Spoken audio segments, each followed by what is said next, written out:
नमस्कार, न्यूज के इकलौते फैमिली शो न्यूज की पाठशाला में आप सभी का बहुत स्वागत। मैं हूं सुशांत सिन्हा।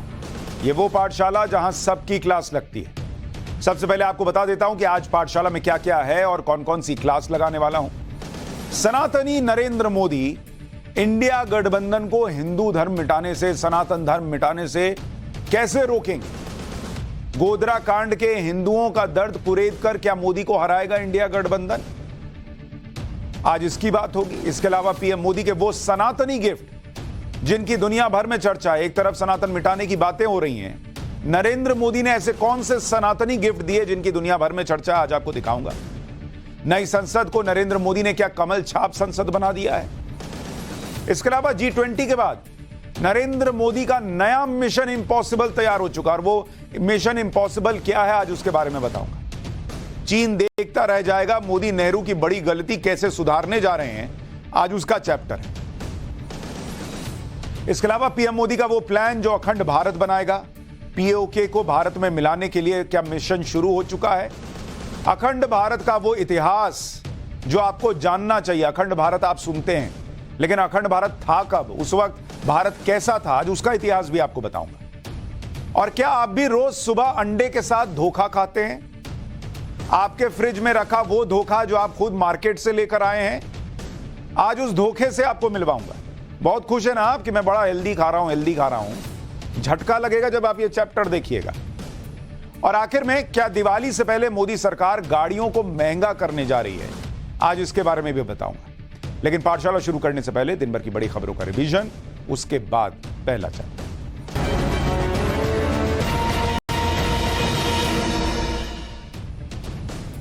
राजस्थान में विधानसभा चुनाव से पहले कांग्रेस की मुश्किलें बढ़ती दिख रही हैं। सचिन पायलट ने एक बार फिर मुख्यमंत्री अशोक गहलोत के खिलाफ मोर्चा खोल दिया। अब सचिन पायलट ने राहुल गांधी और मल्लिकार्जुन खड़गे के चेहरे पर राजस्थान में चुनाव लड़ने की बात कह दी। पायलट कह रहे हैं कि राजस्थान में कोई गुट नहीं है, कांग्रेस के निशान पर चुनाव लड़ा जाए। यूपी विधानसभा में आज आतंकी हमले के खतरे से निपटने के लिए एक मॉक ड्रिल की गई। इस दौरान एनएसजी की टीम के हेलीकॉप्टर ने विधानसभा भवन के ऊपर उड़ान भरी। करीब 15 मिनट तक यह हेलीकॉप्टर विधानसभा भवन के पास मंडराता रहा। इस दौरान विधानसभा की छत पर सेना के कुछ अफसर भी नजर आए। हरियाणा पुलिस ने मोनू मानेसर को गिरफ्तार कर लिया है। मोनू मानेसर पर नू में 31 जुलाई को हुई हिंसा से पहले भड़काऊ सोशल मीडिया पोस्ट डालने का आरोप है। गिरफ्तारी के बाद आज मोनू मानेसर को कोर्ट में पेश किया गया। पुलिस ने पूछताछ के लिए मोनू की रिमांड मांगी, लेकिन कोर्ट ने उसे 14 दिन की न्यायिक हिरासत में भेज दिया। केरल में एक बार फिर निपाह वायरस लोगों को डराने लगा है। केरल के कोझिकोड जिले में निपाह वायरस की चपेट में आने से 2 मरीजों की मौत हो गई, जबकि 4 मरीजों के सैंपल जांच के लिए भेजे गए। केरल में निपाह वायरस फैलने की आशंका के बाद केंद्र सरकार एक्शन में आ चुकी है और जांच के लिए एक टीम केरल भेजने का फैसला कर लिया गया है। केंद्र सरकार ने महंगाई के नए आंकड़े जारी किए हैं। अगस्त में रिटेल महंगाई दर कम होकर 6.83% पर आ गई है, जबकि जुलाई में यह महंगाई 7.4% पर चली गई। हाल के दिनों में सब्जियों की कीमतों में आई कमी की वजह से लोगों को महंगाई से राहत मिली। दिन भर का रिवीजन हुआ। पाठशाला की पहली क्लास, क्या सनातनी मोदी इंडिया को हिंदू धर्म मिटाने से रोक पाएंगे और अगर रोकेंगे तो कैसे? गोधरा कांड के हिंदुओं का दर्द कुरेद कर मोदी को हराएगा इंडिया गठबंधन। और पीएम मोदी के वो सनातनी गिफ्ट जिनकी चर्चा दुनिया भर में।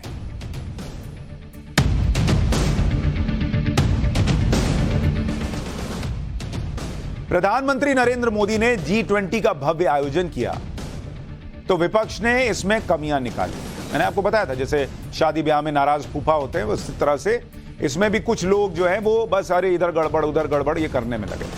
लेकिन कुछ लोगों से तो होता नहीं ना, पूरा देश एक साथ था, दुनिया भर में भारत की तारीफ हो रही है। G20 से भारत का मान बढ़ा, भारत की ग्लोबल ब्रांडिंग का प्रचार हुआ। तो विपक्ष कहने लगा कि पीएम ने G20 के नाम पर अपना प्रचार कर लिया। मतलब विपक्ष का इकलौता एजेंडा यही है कि कैसे नरेंद्र मोदी जिन मुद्दों से खुद को जोड़ते हैं, उन मुद्दों पर नरेंद्र मोदी को अटैक किया जाए। और इसी वजह से विपक्ष को इस बात से भी दिक्कत है कि प्रधानमंत्री नरेंद्र मोदी सनातन को बढ़ा रहे हैं। क्योंकि आप देखिए ना, सनातन का, हिंदू धर्म का, हिंदुत्व खतरा है, ये सब 2014 के पहले आपने कितना सुना था? नहीं सुना था। लेकिन जैसे नरेंद्र मोदी मंदिर जाने लगे, मंदिरों में काम होने लगा, मंदिरों का विकास होने लगा, सनातन की छाप दिखने लगी, मंदिर टूरिज्म आगे बढ़ने लगा, तो सबको हिंदुत्व में दिक्कत दिखने लगी, सनातन में दिक्कत दिखने लगी। विपक्ष में तो कुछ नेता अब सनातन मिटाने की बातों से आगे बढ़कर हिंदू धर्म को ही बीमारी बताने लगे और हिंदू धर्म को पूरी दुनिया के लिए खतरा बताने लगे। सोचिए वो नेता हैं जिन्होंने ये बातें तब याद नहीं आई जब प्रधानमंत्री मोदी प्रधानमंत्री नहीं थे। अरे भाई, तुमको सनातन से दिक्कत थी, हिंदू धर्म से दिक्कत थी, तो हिंदू धर्म आज का है। तुम खोले रहते मोर्चा दिन भर। जब यूपीए की सरकार थी, कांग्रेस की सरकार थी, तभी अपना हंगामा करते और सारे हिंदू सनातनियों को जो है सनातन धर्म को खत्म कर देते। फिर अब जब नरेंद्र मोदी हिंदू सनातन की बात कर रहे हैं, तब इन लोगों को सनातन से दिक्कत ज्यादा हो रही है। अब जब 9 साल से नरेंद्र मोदी प्रधानमंत्री हैं और उन्हें कुर्सी से किसी तरह से हटाना है, जिन मुद्दों से नरेंद्र मोदी खुद को जोड़ते हैं उन पर हमला करना है, उन पर निशाना लगाना है, तो सनातन और हिंदू विरोध और तेज कर दिया इन लोगों ने। आप खुद देखिए कि सनातन के विरोध में एक के बाद एक बयान आ रहे हैं और रुक भी नहीं रहे। एक नेता नहीं बोल रहा है भाई, लगातार नेता बोल रहे हैं जिन्हें अब सनातन धर्म में कमियां नजर आने लगी और वो सनातन धर्म के खिलाफ बातें करने लगे क्योंकि उनको अंदर से विश्वास है। मैंने तो पाठशाला में आपको पूरा बताया कि इन लोगों को लगता है कि हिंदू को हम डिवाइड कर देंगे, ओबीसी दलित इसमें डिवाइड कर देंगे और हम जो है अपर कास्ट को विलन बताकर उसको बताकर कि वही जो है वो अत्याचार कर रहा है और हम जो है नरेंद्र मोदी का वोट काट देंगे। हिंदू टूटता है तो टूट जाए, हिंदू बढ़ता है तो बढ़ जाए, इनको फर्क नहीं पड़ता। अब तो विपक्ष के नेता यह भी बताने लगे कि उन्होंने इंडिया गठबंधन को बनाया ही इसलिए कि सनातन से लड़ना है। सोचिए आप, इनकी ऑडेसिटी देखिए। हिंदू कुछ भी कर लेगा, आहत हो जाएगा, दिल दुखेगा, 4 ट्वीट कर देगा, मैं व्हाट्सएप पे लिख देगा, इससे ज्यादा कुछ नहीं कर सकता। इतना कॉन्फिडेंस है इन लोगों को कि ये पॉलिटिकली हमको डैमेज नहीं कर सकता, हमको वोट देना बंद नहीं करेगा। ये इतना इनको विश्वास है कि अब खुलकर कह रहे हैं कि इंडिया गठबंधन बनाए ही सनातन से लड़ने के लिए। तमिलनाडु के शिक्षा मंत्री और डीएमके के एक नेता ने इंडिया गठबंधन पर बड़ा खुलासा कर दिया। तमिलनाडु के शिक्षा मंत्री ने कह दिया कि सनातन की विचारधारा के विरोध में इंडिया गठबंधन बनाया गया। गठबंधन में अलग अलग राय हो सकती है, लेकिन सनातन के विरोध को लेकर कोई अलग राय नहीं है। जो पार्टियां इसमें शामिल हैं वो समानता को स्थापित करना चाहती हैं, अल्पसंख्यकों के हितों की सुरक्षा करना चाहती हैं और लैंगिक समानता लाना चाहती हैं। तमिलनाडु के शिक्षा मंत्री के पोनमुडी ने आगे कहा कि सनातन का विरोध ही गठबंधन की 26 पार्टियों की सामाजिक विचारधारा है और यही इनका मकसद है। ओ बॉस, सनातन में लैंगिक समानता लाना है तो सनातन खत्म करना पड़ेगा। दूसरे किसी धर्म में आपको लैंगिक असमानता नहीं दिख रही है। कैसे महिलाओं को बुर्के में रहना पड़ रहा है, 3 तलाक हो जाता है, उस धर्म को मिटाने की तो बात आप लोग नहीं करते। या दूसरे किसी भी धर्म में कोई दिक्कत हो तो किसको मिटाने की तो बात नहीं होती। यहां सनातन को लड़ने के लिए उससे एक इंडिया नाम का गठबंधन बना दिया इन लोगों ने और खुलकर बोल रहे हैं। इसी तरह से डीएमके के सांसद ए राजा ने फिर से सनातन के खिलाफ बयान दिया है। रुक नहीं रहे हैं ये लोग। तमिलनाडु बीजेपी के अध्यक्ष अन्नामलई ने एक ट्वीट करते हुए दावा किया कि ए राजा ने फिर से सनातन धर्म का विरोध करते हुए कहा है कि भारत वो वजह है जिसके कारण जाति के नाम पर जो ग्लोबल बीमारी फैली है, लोगों को जाति के नाम पर बांटा जाता है, जाति का नाम लेकर लोगों को आर्थिक तौर पर बांटा जाता है। दुनिया में दूसरे देशों में जो भारतीय रहते हैं वो भी हिंदू धर्म के नाम पर जातिवाद को फैलाते हैं। इसलिए हिंदू धर्म अब सिर्फ भारत के लिए नहीं, पूरी दुनिया के लिए खतरा है। ये ए राजा ने बयान दिया है, ये अन्नामलई दावा कर रहे हैं, बीजेपी दावा कर रहे हैं। आप ये भी देखिए कि मुंबई में इंडिया गठबंधन की मीटिंग के बाद अचानक से सनातन विरोधी बयानों की बाढ़ आ गई। मतलब रुकने का तो सवाल ही पैदा नहीं हो रहा। और ऐसा नहीं है कि सिर्फ डीएमके के नेता इस तरह के बयान दे रहे, बाकी पार्टियों के नेता भी सनातन का विरोध कर रहे हैं। सनातन विरोधी बयान रुक नहीं रहे। ऐसा लग रहा है जैसे सोची समझी रणनीति के तहत ऐसा किया जा रहा है।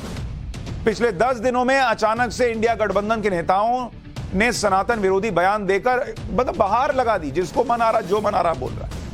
मैं आपको कुछ याद दिला देता हूं। जैसे तमिलनाडु के सीएम एमके स्टालिन के बेटे और मंत्री उदयनिधि स्टालिन ने सनातन की तुलना डेंगू मलेरिया से की थी, आपको याद ही होगा, और सनातन को खत्म करने की बात कही। डीएमके के सांसद ए राजा ने सनातन की तुलना एचआईवी से कर दी, एक कदम आगे जाते हुए, और सामाजिक कलंक बताया। कर्नाटक के मुख्यमंत्री और कांग्रेस के दिग्गज नेता सिद्धारमैया भी सनातन में भेदभाव के मुद्दे को उठाने लगे। कर्नाटक के गृह मंत्री जी परमेश्वर ने कहा कि हिंदू धर्म कहां से आया, इसे कौन लेकर आया, यह किसी को पता नहीं है। कांग्रेस अध्यक्ष मल्लिकार्जुन खड़गे के बेटे प्रियांक खड़गे ने कहा कि जिस धर्म में समानता नहीं है वो धर्म नहीं बीमारी है। पी चिदम्बरम के बेटे कार्ति चिदम्बरम ने कहा था कि सनातन धर्म जातिगत भेदभाव का एक कोड है और इसके अलावा कुछ नहीं है। आरजेडी के बिहार अध्यक्ष जगदानंद सिंह ने कह दिया कि टीका लगाने वालों ने ही भारत को गुलाम बनाया। आप देख रहे हैं पूरे स्क्रीन भर गई इन लोगों के बयानों से, ये हाल है। और ऐसे बयानों के बाद सवाल यही उठ रहे हैं कि क्या ये सब सोची समझी प्लानिंग के साथ हो रहा है? क्योंकि ये भी देखिए कि इंडिया गठबंधन की पार्टियों में इन बयानों का आक्रामक तरीके से कोई विरोध नहीं हो रहा। और अब तो भाई एक ने कह ही दिया कि इंडिया गठबंधन बनाई है सनातन से लड़ने के लिए। कांग्रेस का शीर्ष नेतृत्व भी इस पर चुप है, जबकि इन लोगों को तो सामने आकर कहना चाहिए कि जिस देश में 80% हिंदू हैं, जहां सनातन धर्म को मानने वाले करोड़ों लोग हैं, वहां पर ऐसे नेताओं पर तो एक्शन होना चाहिए जो रोज उठकर आजकल सनातन को अपशब्द कह रहे।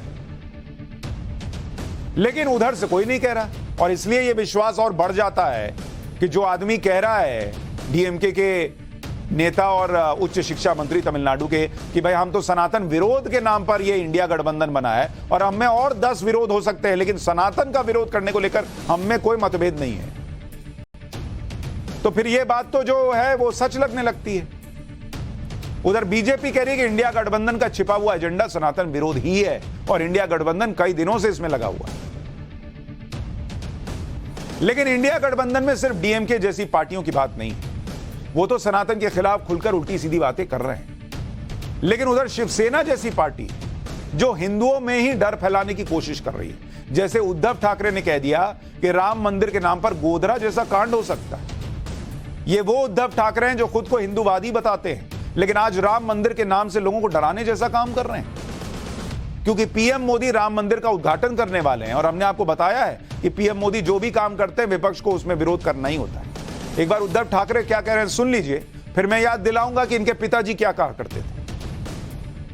की राम मंदिरासाठी देशभरातून लाखोच्या संख्येने हिंदू बोलवायचे, बस गाड्या ट्रेन सगळ्यात यायचं आणि तिकडनं झाल्यानंतर परतताना मध्ये कुठेतरी गोधरा घडवायचा। करू शकता की राम मंदिरासाठी देशभरातून लाखोच्या संख्येने हिंदू बोलवायचे, बस गाड्या ट्रेन सगळ्यात यायचं आणि तिकडनं झाल्यानंतर परतताना मध्ये कुठेतरी गोधरा घडवायचा। ऐसा लग रहा है कि अपनी राजनीति के चक्कर में उद्धव ठाकरे सब भूल गए। ये भी भूल गए हैं कि उनके पिता बाला साहब ठाकरे, जिनकी सियासी विरासत के दम पर वो आज यहां खड़े हैं, उनको 4 लोग जानते हैं तो बाला साहब ठाकरे की वजह से जानते हैं। वो बाला साहब ठाकरे गोधरा कांड के बारे में क्या कहते थे, वो बाला साहब ठाकरे नरेंद्र मोदी के लिए कैसे ढाल बन गए थे, आज मैं याद दिलाता हूं उद्धव ठाकरे और उनकी शिवसेना को। साल 2007 में बाला साहब ठाकरे ने एक इंटरव्यू में कह दिया था कि जब वो नरेंद्र मोदी से मिले तो उन्होंने कहा कि ये मैं हूं महाराष्ट्र का शेर और ये है गुजरात का शेर। तो आज उद्धव ठाकरे जिन नरेंद्र मोदी को टारगेट कर रहे हैं, उनको उनके पिताजी यानी उद्धव ठाकरे के पिताजी बाला साहब ठाकरे गुजरात का शेर बताते थे। बाला साहब ठाकरे ने आगे गोधरा के सवाल पर कहा कि किसी ने भी गोधरा एपिसोड की परवाह ही नहीं की, लेकिन हर किसी को दंगों की बात ध्यान रही तो यह कहा जाने लगा कि नरेंद्र मोदी को कुर्सी से हटना होगा। तब बाला साहब ठाकरे लालकृष्ण आडवाणी से मिले और उन्होंने आडवाणी जी से पूछा कि क्या आपने नरेंद्र मोदी के बारे में कोई फैसला लिया है। उन्होंने कहा कि हां बाला साहब सोच रहे हैं। तब बाला साहब ठाकरे ने आडवाणी जी से कहा कि नहीं ऐसा मत करिएगा, कुछ भी करिए लेकिन नरेंद्र मोदी को हटाया तो गुजरात भी चला जाएगा। ये थे बाला साहब ठाकरे जो कह रहे थे मोदी हटा तो गुजरात चला जाएगा। आज जो लोग हैं वो कहते हैं मोदी हटा तो इंडिया भारत चला जाएगा। ये हालात बना दिए इंडिया गठबंधन ने।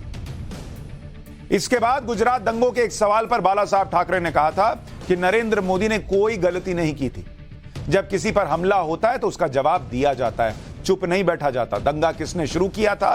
पहले अहमदाबाद में किसने घरों पर हमले किए? पहले गोधरा की घटना हुई जो क्रूर और अत्याचारी थी, उसके बाद अहमदाबाद का सवाल आता है। यानी बाला साहब ठाकरे मानते थे कि नरेंद्र मोदी ने कुछ गलत नहीं किया। बाला साहब ठाकरे मानते थे कि नरेंद्र मोदी गुजरात के शेर हैं। बाला साहब ठाकरे मानते थे कि अगर नरेंद्र मोदी गए तो गुजरात हाथ से चला जाएगा। और आज उनके बेटे उद्धव ठाकरे खड़े होकर उसी गोधरा कांड पर एक तरह से सवाल उठा रहे हैं, जैसा लग रहा है सब प्रायोजित था, कि जैसे उस वक्त हुआ था वैसे ही इस बार करवा देंगे ये लोग। अगर इतनी दिक्कत थी तो कभी पूछते बाला साहब ठाकरे से कि आप किस नरेंद्र मोदी को डिफेंड कर रहे हो? क्या तब प्रायोजित नहीं लगता था? और अगर इतनी दिक्कत थी, लगता था कि सब किसी ने करवाया है, तो इतने साल गठबंधन में क्यों रहे महाराष्ट्र में नरेंद्र मोदी के साथ? नहीं रहते फिर। लेकिन 2024 का चुनाव आया तो ऐसी ऐसी बातें होने लगी हवा हवाई, कि मुझे तो लगता है राम मंदिर के उद्घाटन के लिए हिंदू जाएंगे तो फिर कहीं गोधरा कांड ना करवा दें लोग, या हो ना जाए। लेकिन बाल ठाकरे की बातों को उद्धव ठाकरे भूल गए, और इसलिए भूल गए हैं क्योंकि वो अलग राजनीति के खेल इस वक्त खेल रहे हैं। इसी तरह से राजनीति का एक खेल नीतीश कुमार भी खेल रहे हैं। वो कहते तो नहीं है, लेकिन पूरा माहौल बना रहे हैं कि फ्यूचर पीएम जैसे वही हैं। आज पटना में नीतीश कुमार ने अपने आवास पर पार्टी के नेताओं की बैठक बुलाई थी। उनके आवास के बाहर जमा हुए कार्यकर्ताओं ने फ्यूचर पीएम के तौर पर नीतीश कुमार का नाम लेना शुरू कर दिया। कार्यकर्ताओं ने नारे लगाए कि देश का प्रधानमंत्री कैसा हो, नीतीश कुमार जैसा हो। सुनिए जरा नारा। देश का प्रधानमंत्री कैसा हो, नीतीश कुमार जैसा हो। देश का प्रधानमंत्री कैसा हो, नीतीश कुमार जैसा हो। नीतीश कुमार जिंदाबाद, जिंदाबाद, जिंदाबाद। नीतीश कुमार जिंदाबाद, जिंदाबाद, जिंदाबाद। नीतीश कुमार जिंदाबाद। इतना ही नहीं, नीतीश कुमार के करीबी और जेडीयू के राष्ट्रीय अध्यक्ष ललन सिंह ने भी कह दिया कि नीतीश कुमार तो पूरे देश का नेतृत्व करने के लिए खड़े हैं। एक बार इसको भी सुन लीजिए। ऐसा नेता इस देश को, बिहार को दिया है, जो पूरे देश का, बिहार का नेतृत्व तो कर ही रहे हैं, पूरे देश का नेतृत्व करने के लिए आज खड़ा है। भारत सरकार में रेल मंत्री रहे, कृषि मंत्री रहे, भूतल परिवहन मंत्री रहे, और इतने दिनों तक केंद्रीय सरकार में मंत्री रहने के बावजूद आज तक किसी माई का लाल का साहस नहीं हुआ कि नीतीश कुमार के कपड़े पर कोई दाग दिखा दे। समर्थकों को नीतीश कुमार में भविष्य का पीएम दिख रहा है, लेकिन चुनावी रणनीतिकार प्रशांत किशोर को नीतीश के भविष्य में अंधेरा नजर आ रहा है। इसलिए प्रशांत किशोर अब यह गारंटी देकर कह रहे हैं कि पिछले लोकसभा चुनाव में 16 सीटें जीतने वाली नीतीश कुमार की पार्टी 2024 में 5 सीट भी नहीं जीत पाई, और गठबंधन में नीतीश कुमार की भूमिका और घटने जा रही है। सुनिए प्रशांत किशोर की भविष्यवाणी। इंडिया अलायंस में नीतीश कुमार जी अगर रहे भी तो उनकी एक बहुत सीमित भूमिका है, और जैसे जैसे चुनाव करीब आएगा, ये हमारी बात को लिख कर रख लीजिए, वैसे वैसे उनकी भूमिका और सीमित होती जाएगी और चुनाव के बाद खत्म हो जाएगी। मैं आपको बिहार के नजरिए से एक भविष्यवाणी कर देता हूं कि और कुछ हो चाहे नहीं, इतना मैं बिल्कुल विश्वास से कह सकता हूं कि अगले लोकसभा चुनाव में जदयू के सिंबल से, तीर छाप के सिंबल से लड़ने वाले 5 लोग भी चुनाव नहीं जीत पाएंगे। जदयू के 5 एमपी भी चुनाव नहीं जीत पाएंगे।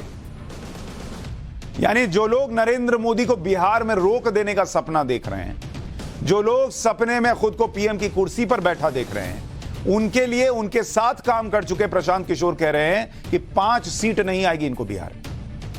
विपक्ष में सबकी अपनी अपनी चाहत है कि वो ज्यादा से ज्यादा सीटें लाकर गठबंधन का पीएम बन जाए, लेकिन इसके लिए उन्हें नरेंद्र मोदी को हटाना होगा, और नरेंद्र मोदी को हटाने के लिए वो हर उस बात में खामी निकाल रहे हैं या विवाद बना रहे हैं जो काम नरेंद्र मोदी कर रहे हैं। जैसे मोदी सरकार अब संसद स्टाफ के लिए नई ड्रेस डिजाइन करवा रही है।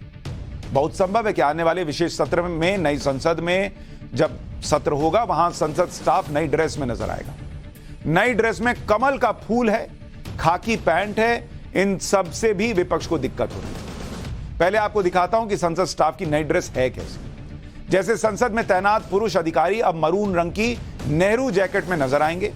उनकी जो शर्ट होगी वो भी गहरे गुलाबी रंग की होगी, जिस पर कमल का फूल बना होगा, और खाकी रंग की पैंट होगी। पुरुष अधिकारियों के लिए मैरून रंग का बंद गले वाला कोट और खाकी पैंट।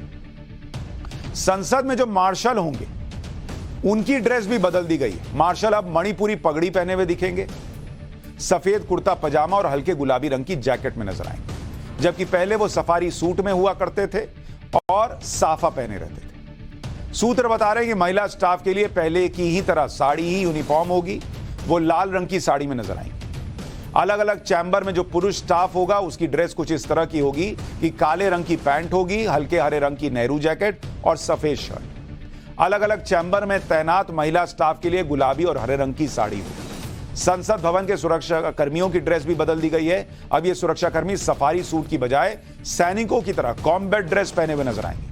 अब तक वो नीले रंग की सफारी में नजर आते थे।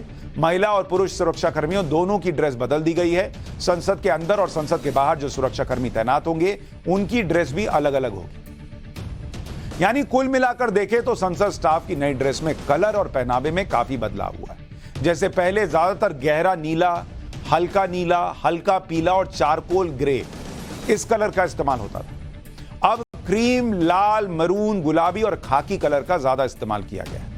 इसी तरह साफा की जगह पगड़ी, सफारी सूट की जगह कुर्ता पैजामा इस्तेमाल किया गया। सूत्र बता रहे हैं कि नए संसद भवन के प्रवेश के साथ ही संसद स्टाफ की ड्रेस भी बदल जाएगी। National institute of fashion technology ने नए यूनिफॉर्म को डिजाइन किया है। ड्रेस ऐसी रखी गई है कि इसमें भारतीयता की झलक दिखे, इसलिए कुर्ता पैजामा को भी ड्रेस में जगह दी गई। हालांकि विपक्ष को इस बात से भी दिक्कत हो गई कि नई ड्रेस में कमल का सिंबल क्यों, मतलब कमल क्यों बना है।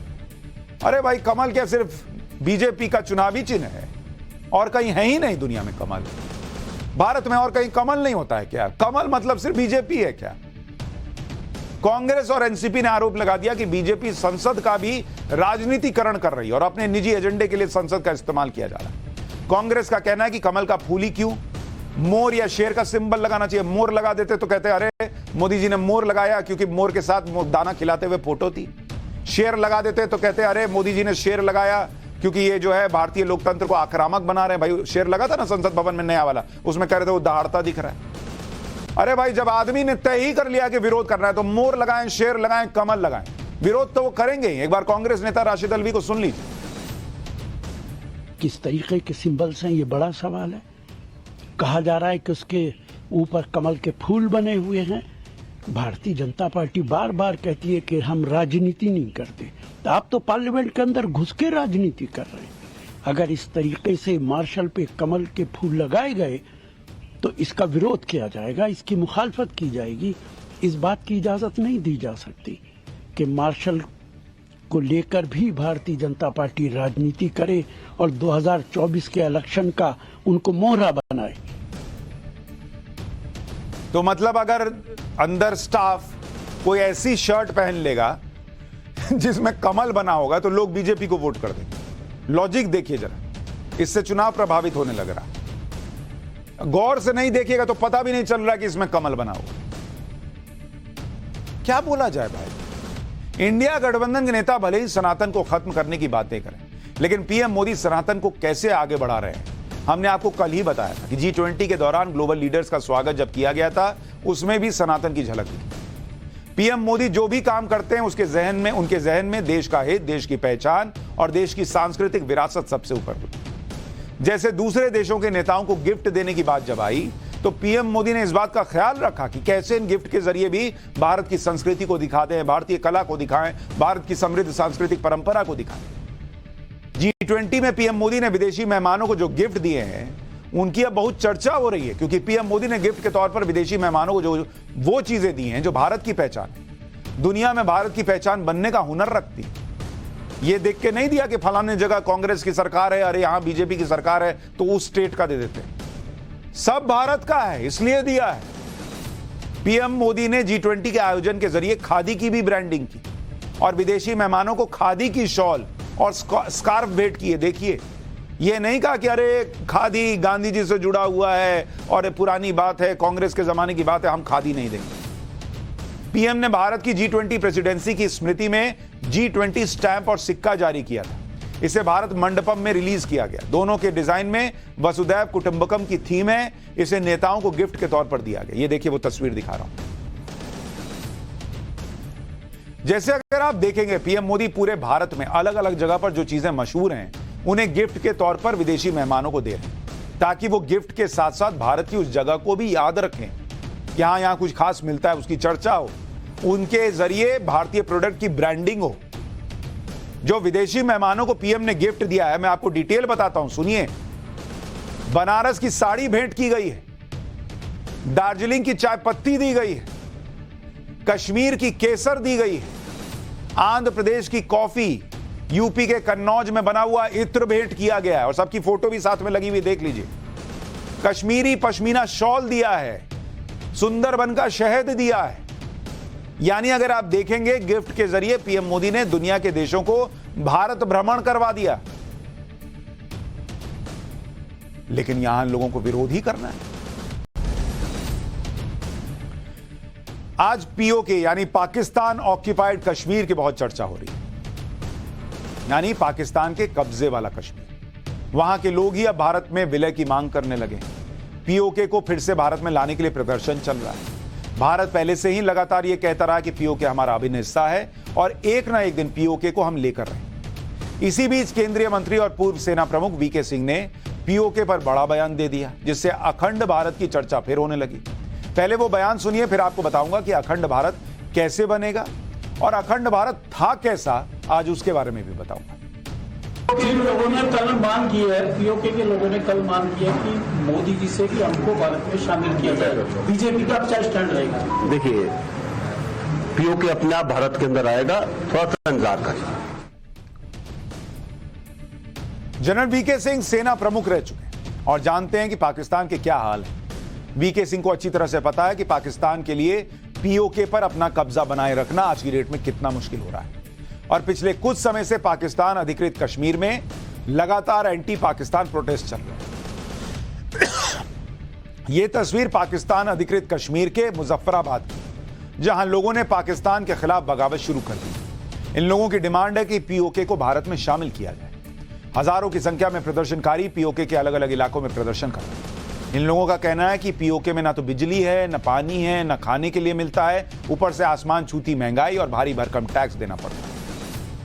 इनको लगता है इंडिया से में आ जाएंगे तो यहां बहुत अच्छे से रहेंगे। अगर पीओके के लोगों की मुराद पूरी हो जाती है और पीओके को भारत फिर से ले लेता है, तो उस अखंड भारत का सपना भी पूरे होने की शुरुआत हो जाएगी, जिसका मैप नई संसद में भी लगाया गया है। संसद में अखंड भारत का नक्शा संविधान कक्ष में लगाया गया है, जहां भारत की प्राचीन संस्कृति और परंपराओं को दिखाया गया है। यहीं पर सनातन से जुड़ी चीजों और प्रतीकों को भी प्रमुखता से दिखाया गया है। इसमें आप कोने में जो तस्वीर देखते हैं, नए संसद भवन में अखंड भारत का नक्शा लगा है। उसके डिटेल के बारे में सुनिए। यह अखंड भारत का वो मैप है जो नए संसद भवन में लगाया गया है। इसमें भारत की सीमाएं पाकिस्तान और अफगानिस्तान तक फैली हुई। बांग्लादेश और नेपाल, भूटान भी अखंड भारत का हिस्सा दिखाया गया है। हिमालय से लेकर हिंद महासागर तक पूरा इलाका अखंड भारत का हिस्सा दिखाया गया है। और इस मैप में अखंड भारत में राज्यों के प्राचीन नाम लिखे हैं, जैसे हस्तिनापुर, कौशल, विराटनगर, तक्षशिला, मगध और दक्षिण भारत के पांड्य और चोल राजवंशों के नाम भी दिख रहे हैं।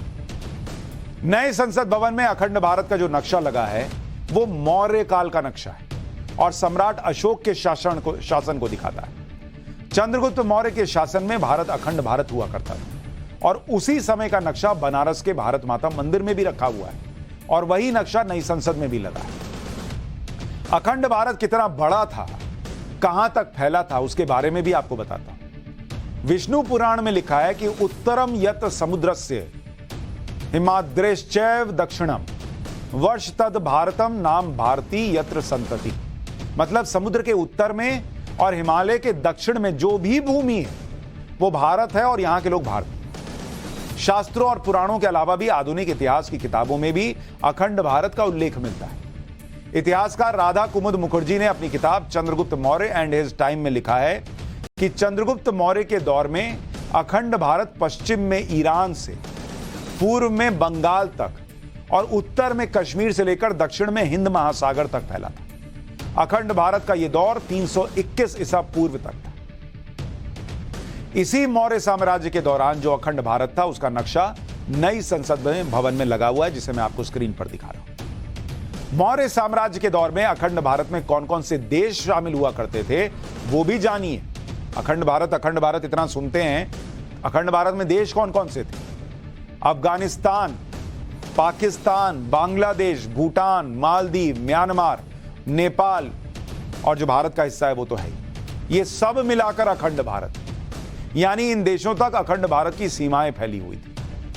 अखंड भारत के दौरान भारत की दुनिया में क्या स्थिति थी भारत कितना ताकतवर था आपको वो भी याद दिलाता हूं। अखंड भारत को ही सोने की चिड़िया कहा जाता था। मौर्य शासन के दौरान दुनिया की अर्थव्यवस्था में भारत की हिस्सेदारी 32% थी। उस जमाने में भारत की हिस्सेदारी दुनिया की अर्थव्यवस्था में 32%। मुगलों के समय में 24% और ब्रिटिश शासन में घटकर 4% पर आ गया। भारत दुनिया भर में सोना, शंख, गहने, इत्र, मसाले, कॉटन के कपड़े एक्सपोर्ट किया करता था अखंड भारत। 500 साल पहले भारत की प्रति व्यक्ति आय 1,08,000 रुपए सालाना थी, जो दुनिया में सबसे ज्यादा हुआ करती थी। अखंड भारत के मंदिरों में सोने का भंडार हुआ करता था, जिसके लिए विदेशी हमलावर हमले किया करते थे। आज से 2300 साल पहले भारत हीरों का व्यापार करता था। उस समय कोई देश ऐसा नहीं करता था। साल 1730 तक दुनिया में हीरों के लिए भारत इकलौता सोर्स हुआ करता था। यह था हमारा अखंड भारत। अखंड भारत के टुकड़े करने के बाद जब अंग्रेज यहां से गए तो 45 ट्रिलियन डॉलर की संपत्ति लूट कर ले गए। यह रकम आज के हिसाब से करीब 3700 लाख करोड़ रुपए होती है, 3700 लाख करोड़ रुपए, जबकि आज अमेरिका की इकोनॉमी ही 2155 लाख करोड़ रुपए की है। लेकिन धीरे धीरे अखंड भारत बंटने लगा। मौर्य काल में सम्राट अशोक के बाद से ही भारत अलग अलग राज्यों में बंटने लगा और नए नए देश बनते चले गए। 185 ईसा पूर्व में मौर्य साम्राज्य का पतन होने के साथ ही अखंड भारत का एक बार फिर बिखरना शुरू हुआ। उसके बाद भारत शक, सातवाहन, किन, शांग, कुषाण, दक्षिण भारत में चोल, चेर और पांड्य जैसे राज्यों में बंट गया।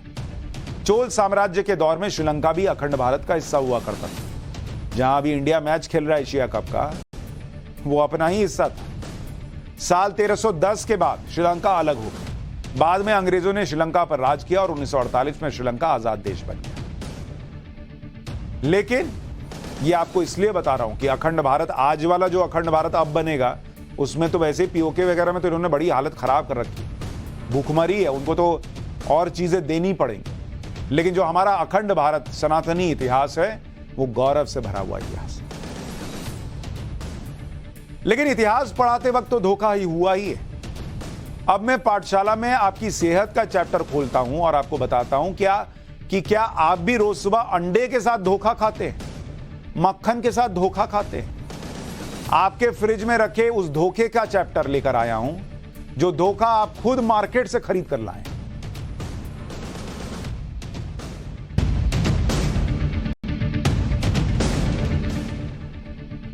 हमारे देश के ज्यादातर लोग आजकल नाश्ते में जो एक चीज खाते हैं वो है ब्राउन ब्रेड, और बहुत खुश रहते हैं ये सोचकर, या मैदे वाला सफेद ब्रेड मैं नहीं खा रहा, मैं तो ब्राउन ब्रेड खाता हूं, हेल्दी नाश्ता है। क्योंकि वो सोचते हैं कि ब्राउन ब्रेड सिर्फ गेहूं के आटे से बनता है, इसलिए मैदा से बनने वाले व्हाइट ब्रेड से अच्छा है। ब्राउन ब्रेड में फाइबर की मात्रा ज्यादा होती है, इसलिए इसका कोई नुकसान नहीं होगा। ये सब आपने भी सुना होगा। और इसलिए देश के बहुत से लोगों ने व्हाइट ब्रेड छोड़ दिया और ब्राउन ब्रेड खाना शुरू किया। दुकान में जाते हैं, दो पावरोटी देता है, नहीं भैया आई नीड ब्राउन ब्रेड। ओ भैया ब्राउन ब्रेड। इसके अलावा आपको ब्राउन ब्रेड की आदत लगाने के लिए ब्रेड कंपनियों ने भी इस तरह के विज्ञापन बनाए कि जिनमें भारी भरकम सेहतमंद शब्दों का इस्तेमाल किया। आपके अंदर जो ये ब्राउन ब्रेड भर गया, यही हमको एकदम चकाचक कर देगा, वो ऐसे थोड़ी भरा।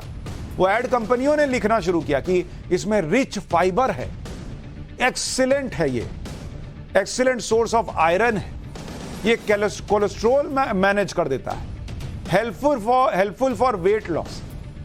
अब सबको वेट लॉस करना है तो गए भैया ब्राउन ब्रेड दो, जरा इधर चर्बी बढ़ गई, खत्म करना है। इन सारी बातों को सुनकर लोगों को लगा कि अरे यार ब्राउन ब्रेड तो शानदार चीज है, तो सुबह नाश्ते में पराठा नहीं खाएंगे, मम्मी ब्राउन ब्रेड दो, मुझे वेट कम करना, इसे खाने में कोई नुकसान नहीं है।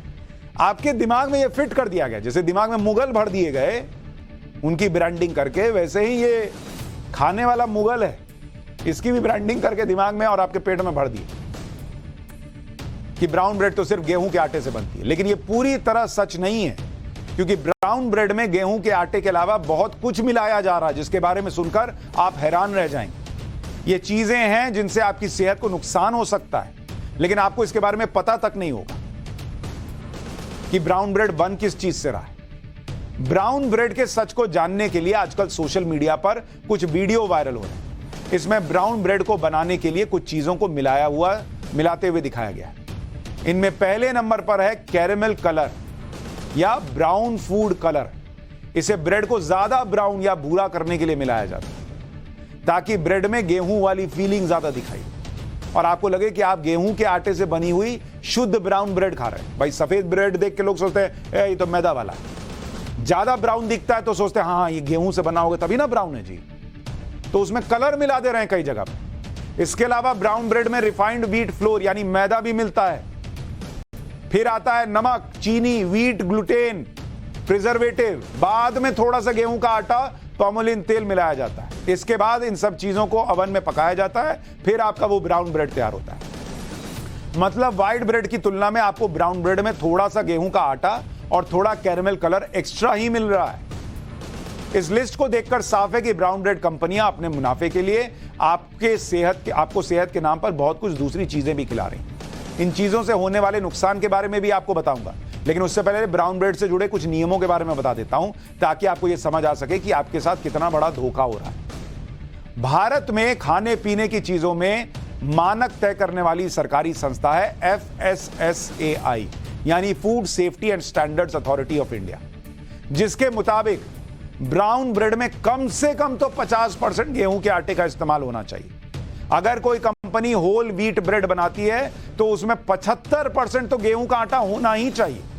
अगर मल्टीग्रेन ब्रेड का दावा करती है तो उसमें कम से कम 50% गेहूं का आटा होना चाहिए और 20% दूसरे अनाज का आटा होना चाहिए। लेकिन भारत में तो कई कंपनियां अपनी ब्राउन ब्रेड में 50% मैदे का इस्तेमाल कर रही हैं। यानी आप सेहतमंद ब्राउन ब्रेड के नाम पर मैदा और दूसरी मिलावटी चीजें खा रहे हैं बॉस। भारत में करीब 32 करोड़ लोग ब्रेड खाते हैं और इसका करीब 4500 करोड़ रुपए का मार्केट है। ब्रेड का यह मार्केट सालाना 10% की स्पीड से बढ़ रहा है। ऐसा इसलिए है क्योंकि लोग सुबह सुबह अपना टाइम बचाने, नाश्ता पकाने के झंझट से बचने के लिए ब्रेड खाते हैं। लेकिन बहुत सी कंपनियां आपको ब्राउन ब्रेड के नाम पर कुछ और ही खिला दे रही हैं। ऐसा नहीं कि अकेले ब्राउन ब्रेड में ही रंग मिलाया जाता है। भारत में खाने की ऐसी बहुत सारी चीजें हैं जिन्हें आकर्षक बनाने के लिए कलर मिलाया जाता है। लेकिन ब्राउन ब्रेड के बारे में सुनकर आपको इसलिए अच्छा नहीं लग रहा होगा क्योंकि इसे आप सिर्फ गेहूं की आटे से बना हुआ समझते थे और इसे आपने मैदा की व्हाइट ब्रेड से बचने के लिए खाना शुरू किया। यह बिल्कुल वैसा ही है कि जैसे नकली गहनों पर सोने का पानी चढ़ाकर आपको चिपका दिया गया। यह वैसे ही है जैसे आपको कोई सिगरेट पीना छुड़वाने के लिए बीड़ी पिलाना शुरू कर दे और इससे तुम्हारी सेहत बनेगी। हालांकि ब्राउन ब्रेड में मिलाई जाने वाली ये सारी चीजें इसके पैकेट के पीछे साफ साफ अक्षरों में लिखी जाती हैं, लेकिन बहुत से लोग उसे पढ़ते ही नहीं और सिर्फ विज्ञापन देखकर इसका इस्तेमाल शुरू कर देते हैं। आप में से बहुत से लोगों के मन में यह सवाल आ रहा होगा कि ब्रेड कंपनियां ब्राउन ब्रेड के नाम पर मैदे का इस्तेमाल क्यों कर रही हैं? क्या अकेले गेहूं के आटे से ब्राउन ब्रेड नहीं बनाई जा सकती? दरअसल ऐसा इसलिए किया जाता है क्योंकि सिर्फ गेहूं के आटे से बनी ब्राउन ब्रेड ज्यादा कड़क हो जाती है, टाइट हो सकती है और इसे मुलायम बनाने के लिए दूसरे केमिकल का ज्यादा इस्तेमाल करना पड़ेगा।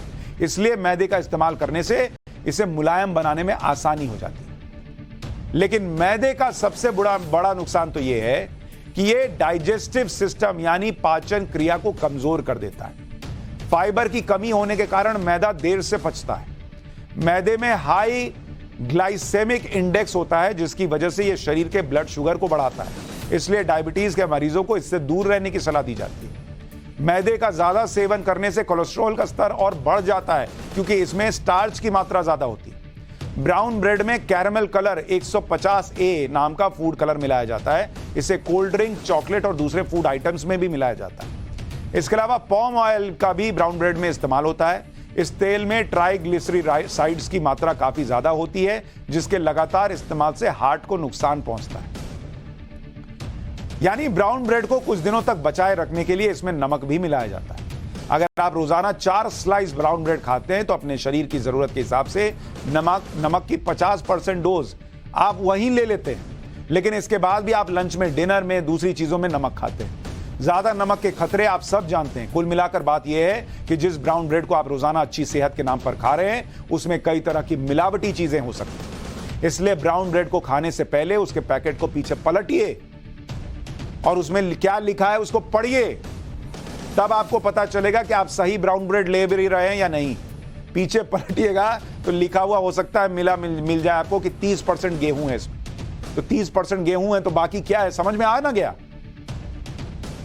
तो इतनी सेहत बनाने का शौक है तो पाठशाला भी देखिए और ब्राउन ब्रेड ना खाइए, गेहूं की रोटी खा लीजिए। फिर पाठशाला में अब फैक्ट चेक की क्लास। केंद्रीय सड़क परिवहन मंत्री नितिन गडकरी ने एक इवेंट के दौरान डीजल गाड़ियों पर एक बयान दिया, जिसके बाद सोशल मीडिया पर अटकलें लगने लगी कि डीजल गाड़ी पर 10% अतिरिक्त जीएसटी लगने जा रहा है, यानी डीजल की गाड़ियां महंगी हो जाएंगी। हमने इस खबर का फैक्ट चेक किया। हमारी रिसर्च में पता चला कि डीजल गाड़ियों की कीमत बढ़ने की अटकलें पूरी तरह गलत है। दरअसल गडकरी SIAM यानी society of Indian automobile manufacturers की सालाना बैठक में पहुंचे, जहां उन्होंने ऑटोमोबाइल कंपनीज के लिए कहा था कि वो खुद ही प्रदूषण को देखते हुए डीजल गाड़ियों के प्रोडक्शन में कमी लाए। इसके बाद गडकरी ने कहा कि ऐसा नहीं होने पर सरकार के पास डीजल गाड़ियों का प्रोडक्शन कम करने के लिए उन पर जीएसटी बढ़ाने के अलावा कोई दूसरा रास्ता नहीं होगा। लेकिन गडकरी के इस बयान को इस तरह ले लिया गया कि मोदी सरकार डीजल गाड़ियों पर जीएसटी जैसे अभी ही बढ़ाने जा रही, जिसके बाद खुद नितिन गडकरी ने अपने बयान पर सफाई दी। उन्होंने ट्वीट करते हुए साफ किया कि डीजल गाड़ियों पर 10% अतिरिक्त जीएसटी लगाने का फिलहाल कोई प्रस्ताव भी नहीं, यानी गाड़ियां महंगी अभी नहीं होने जा रही। गाड़ियों की कीमत आगे बढ़े ना बढ़े, लेकिन